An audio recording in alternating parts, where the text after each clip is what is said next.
हाँ जी, अस्सलाम वालेकुम, बिस्मिल्लाहिर्रहमानिर्रहीम। हाँ जी स्टूडेंट्स, आज हम स्टार्ट करने जा रहे हैं unit number 4 introduction to analytical geometry.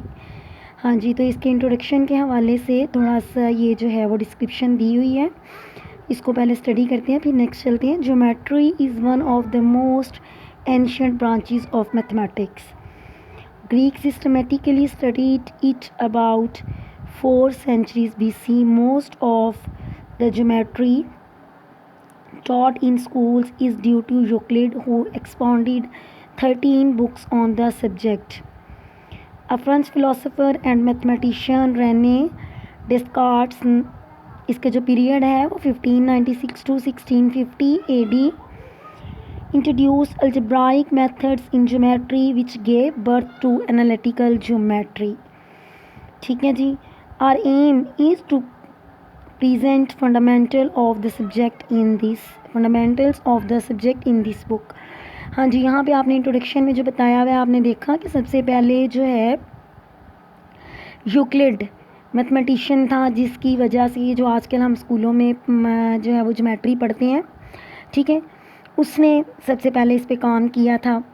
ठीक है, उसके बाद ये जो एक फ्रेंच फ़िलासफ़र था और मैथमेटिशियन भी था, जिसने जो है वो फर्स्ट टाइम इंट्रोड्यूस कराया कि अलजेब्राइक मेथड्स जो हैं इनको ज्योमेट्री में कैसे जो है वो यूज़ करते हैं। ठीक है, तो अब यहाँ पे जो हम पढ़ेंगे, हम इसके फंडामेंटल्स ऑफ अलजेब्रा जो है वो एनालिटिकल ज्योमेट्री उनको स्टडी करेंगे। ठीक है, इसमें सबसे पहले है कोऑर्डिनेट सिस्टम। आप लोग ऑलरेडी भी इससे फेमिलियर हैं। कोऑर्डिनेट सिस्टम से क्या होता है, ये सारा इसके बारे में आगे इसकी डिस्क्रिप्शन वही लिखी हुई है जो आप लोगों ने पहले मैट्रिक फर्स्ट ईयर में की हुई है। ठीक है, अब थोड़ा सा चले मैं आपको रिकॉल करवाने के लिए इसको थोड़ा सा एक दफ़ा फिर डिस्क्राइब कर देती हूँ। हाँ जी, यूनिट नंबर है हमारा 4, इंट्रोडक्शन टू एनालिटिकल ज्योमेट्री। ठीक है, हाँ जी बेटे, इसके लिए कोऑर्डिनेट सिस्टम जो है हमने जब उसको डिस्कस करना है तो सबसे पहले 2 म्यूचुअली परपेंडिकुलर लाइंस जो हैं उनको हम कंसिडर करते हैं। ठीक है, वन लाइन जो है वो हॉरिजॉन्टल है और वन जो है वो वर्टिकल है। ठीक है, जिस पॉइंट पे ये दोनों एक दूसरे को इंटरसेक्ट करती हैं उसे हम कहते हैं कि से वो ओ है। हॉरिजॉन्टल जो लाइन है उसे हम कहते हैं एक्स ओ एक्स डैश। ठीक है, वाई, और जो वर्टिकल है उसको वाई ओ वाई डैश। ठीक है, अब ये जो हमने दोनों वर्टिकल जो म्यूचुअली परपेंडिकुलर ये लाइंस ली हैं, ये दोनों रियल लाइंस हैं। ठीक है, अब दोनों जिस पॉइंट पे कट करती हैं, ठीक है, हम वहाँ पे कंसीडर करते हैं कि दोनों का जो नंबर 0 है वो यहाँ पे है। ठीक है, दोनों का जो 0 है वो इस पॉइंट ओ पे है। ठीक है जी, अब ये जो horizontal line x O X dash है, इससे अबव, ठीक है, हम ये जो है वो सपोज़ करते हैं कि जितने भी वैल्यूज़ हैं, ठीक है, इससे अबव ये वाला जो हमारी vertical line Y dash Y O Y dash है, इसकी इस वाई के ऊपर जितनी भी इस लाइन से अबव वैल्यूज़ हैं वो सारी पॉजिटिव हैं। ठीक है, और एक्स ओ एक्स डैश से below Y O Y dash में जो वाई की वैल्यूज़ हैं दैट आर नेगेटिव। इसी तरह वाई ओ वाई डैश इसके राइट पे और एक्स एक्सिस के ऊपर, ठीक है, ये जो ये वाली लाइन है ओ एक्स, इसके ऊपर जो वैल्यूज़ हैं वो पॉजिटिव हैं, और वाई ओ वाई डैश की लेफ़्ट साइड पे ओ एक्स डैश पे जो वैल्यूज़ हैं वो नेगेटिव हैं। ठीक है जी, हाँ जी, ये सारी चीज़ें जो हैं इनसे आप लोग ऑलरेडी भी फेमिलियर हैं। अब अगर हम इस प्लेन, ये सारी एक प्लेन हमारे पास बन रही है ना, ठीक है, प्लेन है, उसके अंदर हमने ये 2 वर्टिकल जो दोनों म्यूचुअली परपेंडिकुलर लाइंस जो हैं वो हमने ली हैं, इसके अंदर हम एक पॉइंट पी कंसिडर करते हैं। ठीक है, अब इस पॉइंट पी में से पास करती 2 म्यूचुअली परपेंडिकुलर लाइंस जो हैं वो हम ड्रॉ करते हैं। ठीक है, ये हमने पॉइंट पी लिया था। ठीक है, इसमें से पास करती हमने दो लाइंस जो हैं वो म्यूचुअली परपेंडिकुलर ड्रॉ की हैं, जो से हमारा ये जो एक्स एक्सिस है इसको कट करती है पॉइंट क्यू पे। ठीक है, और जो वाई एक्सिस है उसको कट करती है आर पे। ठीक है, यहाँ तक आई होप कि आपको कोई मसला नहीं हो। हाँ जी, अब सपोज़ करें कि ये जो क्यू से ओ तक का एक्स एक्सिस, आपको पता है ना हॉरिजॉन्टल लाइन हमारा एक्स एक्सिस होता है और वर्टिकल लाइन वाई एक्सिस, इस डिस्टेंस को के से ये एक्स है। ठीक है, और ये ओ आर जो वर्टिकल लाइन वाई एक्सिस पे डिस्टेंस है से वो वाई है। ठीक है, इन दोनों को हमने लेट किया, ये डिस्टेंस एक्स है और ये डिस्टेंस वाई है। अब ये देखें, अब ये ओ एक्स डिस्टेंस, ठीक है, और ये आर पी ये भी सेम है। ठीक है, इसी तरह ये ओ आर और क्यू पी डिस्टेंस भी सेम है। अब इस पॉइंट पी को अगर हमने लोकेट करना है, ठीक है, तो देखिए एक्स एक्सिस के अलोंग हमें डिस्टेंस एक्स चलना पड़ेगा और वाई एक्सिस के अलोंग वाई। ठीक है, ये वाई। ठीक है, तो अब ये जो पॉइंट पी है इसको लोकेट करने के लिए फिर हमें क्या चाहिए, एक्स वाई। वाई क्या है, ठीक है, वाई एक्सिस से डायरेक्टेड जो है वो इसका एक्स एक्सिस डायरेक्टेड डिस्टेंस है। ठीक है, और जो एक्स है ये वाई एक्सिस से डायरेक्टेड डिस्टेंस है। ठीक है जी, अब इसका मतलब है कि अगर प्लेन के अंदर कोई पॉइंट पी जो है वो लाई कर रहा है तो उसको लोकेट करने के लिए हमें ये जो हमने एक्सिस बनाए हैं एक्स वाई और वाई वाई एक्सिस जो है हमारे, ठीक है, इनके अंदर जो है वो उसको लोकेट करने के लिए हमें एक ऑर्डर्ड पेयर मिल जाएगा। ठीक है, तो इसी तरह अगर हम ये जो एक्स वाई हमारा ये कोऑर्डिनेट सिस्टम बन रहा है, इसके अंदर से कोई अगर पॉइंट लेते हैं तो उसके कोरिस्पॉन्डिंग हमें प्लेन के अंदर पॉइंट मिल जाता है। ठीक है, तो फिर इस तरह हमारी ये जो प्लेन है और ये हमारा ये जो कोऑर्डिनेट सिस्टम है, आपको पता है इसमें दोनों, ये क्या है, ये भी रियल लाइन है और ये भी रियल लाइन है। तो ये जो हमारा ये कोऑर्डिनेट एक्सिस बनते हैं ये आर क्रॉस आर। ठीक है, ये आर क्रॉस आर है। ठीक है, तो अब इसका प्लेन के अंदर और इस आर क्रॉस आर के अंदर जो है वो 1 1 की कोरेस्पॉन्डेंस पाई जाती है। तो ये जो सारा हमारा इस तरह ये सिस्टम बनता है, ठीक है, उसे हम क्या कहते हैं, कोऑर्डिनेट सिस्टम। ठीक है जी, अब जब हमने ये सारा देख लिया, इसको थोड़ा रिकॉल कर लिया, तो उससे जो नेक्स्ट है, अब जब आपको पता है कि इस तरह ये जो हमारा कोऑर्डिनेट सिस्टम है इसके अंदर ये जो क्वाड्रेंट्स बनते हैं ऑलरेडी आप लोग फेमिलियर हैं, इसमें ये 4 क्वाड्रेंट्स बनते हैं। इसको हम फर्स्ट बोलते हैं, इसको हम सेकंड बोलते हैं, this one is third, this one is fourth. ठीक है, अब ये जो फर्स्ट क्वाड्रेंट होता है इसमें जब हम कोई भी ऑर्डर्ड पेयर एक्स वाई ले रहे हैं तो इसमें तमाम वो ऑर्डर्ड पेयर्स आते हैं जिनमें एक्स भी पॉजिटिव होता है और वाई भी पॉजिटिव होता है। इसमें वो आते हैं जिनमें एक्स नेगेटिव होता है और वाई पॉजिटिव होता है। इसमें वो आते हैं जिसमें एक्स भी नेगेटिव है और वाई भी नेगेटिव है। इसमें X positive and Y negative. ये सारी वही बातें हैं। ये अगला जो पेज है उस पर ये सारा कोऑर्डिनेट्स के हवाले से उसने बताया हुआ है और ये सारा आपको जो है वो जस्ट रिकॉल करवाया जा रहा है। ये सारी चीज़ें आप लोगों ने ऑलरेडी पढ़ी हुई हैं। ठीक है जी, अब नेक्स्ट जो है वो डिस्टेंस फार्मूला है। नेक्स्ट क्या है, डिस्टेंस फार्मूला। ठीक है जी, उसको देखते हैं।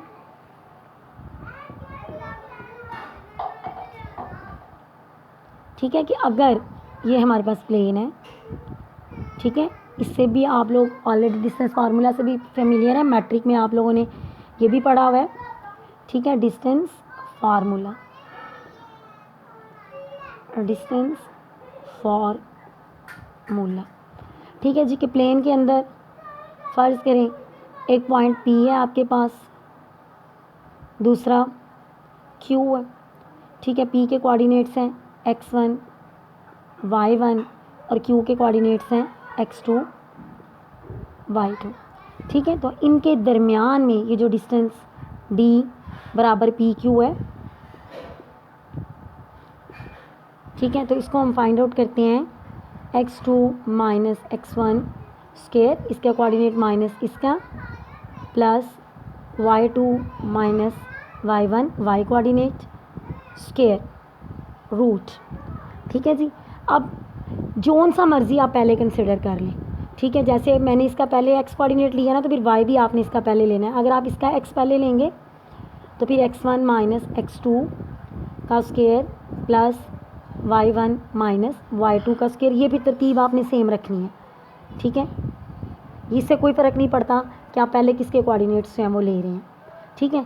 ये ठीक है, लेकिन अगर आप ये कर दें x1 माइनस x2 का square plus y2 minus y1 का स्क्वायर रूट, तो फिर ये जो है वो रॉन्ग हो जाएगा, ठीक है। PQ डिस्टेंस इसके बराबर नहीं होगा, ठीक है। ये आपने याद रखना है कि अगर आपने x कोऑर्डिनेट P का पहले लिया तो फिर y भी आपको P का पहले लेना है। ये नहीं करना कि P का पहले आपने x कोऑर्डिनेट ले लिया और दूसरी तरफ आप Q का पहले ले लें, ठीक है। ये तरतीब आपने याद रखनी है, ठीक है जी। ये हो गया हमारा डिस्टेंस फार्मूला।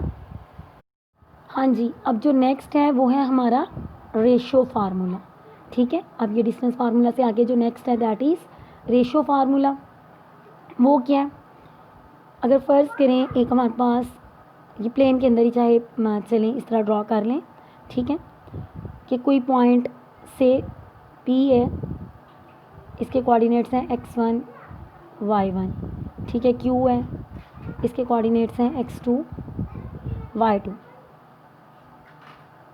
अब ये PQ का जो ज्वाइन है, ठीक है, इसको एक पॉइंट फ़र्ज़ करें R, ठीक है, R वो डिवाइड करता है K1 रेशो K2 में, K1 रेशो K2, ठीक है। हाँ जी, K1 रेशो K2 में, K1 रेशो K2 में PQ ये जो सेगमेंट है इसको डिवाइड कर रहा है, ठीक है। तो फिर ये जो R है इसके कोऑर्डिनेट से x और y हैं, ठीक है। ये किसके बराबर होंगे, जो अभी मैं ये आपको बता रही हूँ, इसको हम कहते हैं रेशो फार्मूला। हाँ जी, इस पॉइंट R का जो x कोऑर्डिनेट है that is equal to K2 x1 plus K1 x2 over K2 plus K1, ठीक है जी। अब जो रेशो आपकी है P वाली साइड पे वो मल्टीप्लाई होगी Q के x कोऑर्डिनेट के साथ, और जो रेशो है Q वाली साइड पे वो मल्टीप्लाई होगी P के x कोऑर्डिनेट्स के साथ। दोनों को सम करेंगे और डिवाइड कर देंगे रेशो के सम से, ठीक हो गया। तो कोऑर्डिनेट x आ जाएगा R का, जो पॉइंट इनको K1 रेशो K2 में डिवाइड कर, ठीक है। नेक्स्ट इसका y कोऑर्डिनेट सेम उसी तरह, ठीक है। रेशो ने जो मल्टीप्लाई होना है बस y है, तो अब y कोऑर्डिनेट आ जाएंगे x2 y1 plus K1 y2 over K2 plus K1, ठीक है जी। तो ये है आपके पास रेशो फार्मूला, जो पॉइंट के कोऑर्डिनेट्स फाइंड आउट करने के लिए जो किसी भी लाइन सेगमेंट को गिवन रेशो में डिवाइड करता है, ठीक है जी। अब अगर ये जो R है, ठीक है, से ये मिड पॉइंट है PQ का, ठीक है। फ़र्ज़ करें ये P है, दोबारा इसको देखें, ये P है, ये Q है, और R जो है ये मिड पॉइंट है, ठीक है। जब R मिड पॉइंट है तो 1 रेशो इधर और 1 रेशो इधर होगी, ठीक है। तो क्या है, 1 रेशो इस साइड पे है और 1 इस साइड पे, तभी मिड पॉइंट बनेगा ना, एक जितना हिस्सा है दोनों साइड पे, ठीक है। और इसके कोऑर्डिनेट्स हैं x1 y1 और इसके हैं x2 y2, ठीक है जी। अब रेशो 1 1 में डिवाइड कर रहे हैं, तो अब ये देखें x तो K2 भी 1 है और K1 भी 1 है, तो फिर x कोऑर्डिनेट क्या आएगा, 1 into x1 plus 1 into x2 over 1 plus 1, तो ये हो गया x1 plus x2 over 2। Similarly y बराबर आएगा y1 प्लस y2 ओवर 2। ठीक है जी, तो ये आपके पास फार्मूला आ गया मिड पॉइंट फाइंड आउट करने के लिए। ठीक है जी, कि कोई भी लाइन सेगमेंट है तो उसका अगर आपने मिड पॉइंट फाइंड करना है तो जो उसके एंड पॉइंट्स हैं, ठीक है, पहले आप उनके एक्स कोऑर्डिनेट्स को प्लस करके 2 पे डिवाइड कर देते हो तो मिड पॉइंट का एक्स कोऑर्डिनेट आ जाएगा, वाई कोऑर्डिनेट्स को जो है वो सम करके 2 पे डिवाइड कर देते हो तो मिड पॉइंट का वाई कोऑर्डिनेट आ जाएगा। ठीक है जी, अब हम नेक्स्ट चलते हैं एक्सरसाइज की तरफ। हाँ जी, इसके जो क्वेश्चन नंबर 1 है that is just like objective. ठीक है, बिल्कुल उसी तरह है, और ये जो भी मैंने आपको पहले थोड़ा सा काम कराया है कोऑर्डिनेट्स के हवाले से। ठीक है, तो ये बिल्कुल जो आप उसके मदद से जो है वो इसको कर सकते हैं, कोई मसला नहीं है। जैसे वो कहता है कि डिस्क्राइब द, पहला पार्ट मैं आपको बताती हूँ, describe the location in the plane of the point P X Y for which, हाँ जी, एक्स ग्रेटर देन 0। ठीक है जी, तो पॉइंट कहाँ लोकेट कर सकते हैं, फर्स्ट क्वाड्रेंट में या फोर्थ में, क्योंकि फर्स्ट और फोर्थ में क्या होता है, एक्स ग्रेटर देन 0, एक्स भी greater than 0 second part, Y भी ग्रेटर देन 0, तो दोनों कहाँ ग्रेटर देन 0 होते हैं, फर्स्ट क्वाड्रेंट में। ठीक है जी, इसी तरह बाकी आपने इसके पार्ट्स हैं वो कर लेने हैं। Now come to the question number 2, find in each of the following the distance between the 2 points, mid point of the line segment joining the 2 points. हाँ जी, इसका एक पार्ट ये मैं आपको कराती हूँ पहला। ठीक है, ए पॉइंट दिया हुआ है 3 1 और बी दिया हुआ है -2 -4, तो कहता है कि इनके दरमियान में डिस्टेंस फाइंड आउट करें और जो लाइन सेगमेंट ए बी है इसका मिड पॉइंट फाइंड आउट करें। ठीक है जी, देखते हैं इसको। क्वेश्चन नंबर है हमारा 2 एक्सरसाइज 4.1। ठीक है, सॉल्यूशन गिवन इज ए जो है वो 3 1 और जो बी है -2 -4 -2 -4। ठीक है, now D distance A B is equal to, ठीक है, डिस्टेंस फार्मूला इधर चाहे साइड पे लिख लें, D is equal to x2 minus x1 square plus y2 minus y1 square और सारे का स्क्वायर रूट। ठीक है जी, अब ये आपका x2 है, -2 -3, ठीक है, x2 माइनस x1 प्लस ये आपका y2 है, ठीक है, -4 -1 y2 माइनस y1 स्क्वायर, सारे का स्क्वायर रूट, -5 का स्क्वायर प्लस -5 का square, 25 plus 25 that is 50 square root. ठीक है जी, हाँ जी, ये तो आ गया distance A B between A B. ठीक है, यानी कि ये हमने फाइंड आउट कर लिया है, अगर ये ए है ये बी है तो ये दरमियान में डिस्टेंस। अब कहते हैं जी मिड पॉइंट निकालना है दूसरे पार्ट में। ठीक है, ये जो इसका पहला पार्ट है वो हमने कर लिया। ठीक है, अब चलते हैं सेकंड पार्ट की तरफ। तो उसके लिए लिखें let M X Y be the